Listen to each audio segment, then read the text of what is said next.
Ici, Christelle Vohanga est presque accueillie en star. Dans son fief de Banda-Lungwa, la députée est bien connue, surtout des femmes qui constituent le cœur de sa base électorale.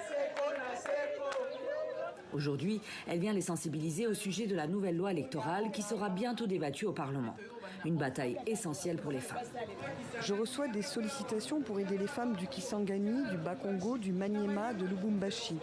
Nous voulons ajouter une contrainte à l'article 13 de cette loi qui consiste à rejeter les listes qui ne présentent pas les candidatures féminines.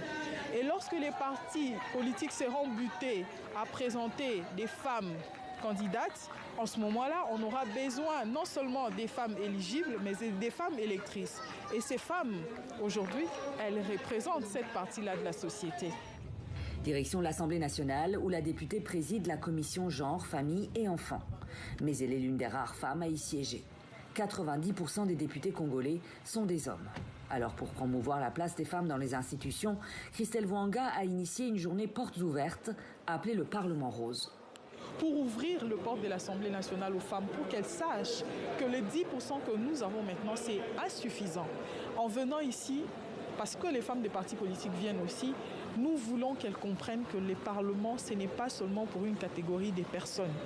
Même que ce soit pour une catégorie des femmes, non. Elles ont la possibilité et la capacité de venir siéger et d'apporter un changement.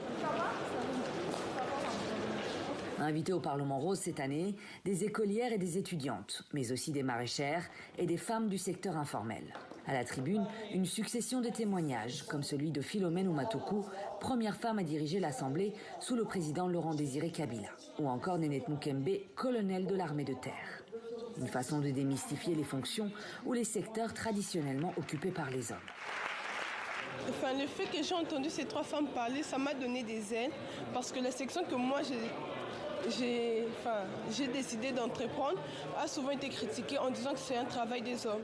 Pour sa deuxième édition consécutive, le Parlement rose a réuni 1 millier de femmes.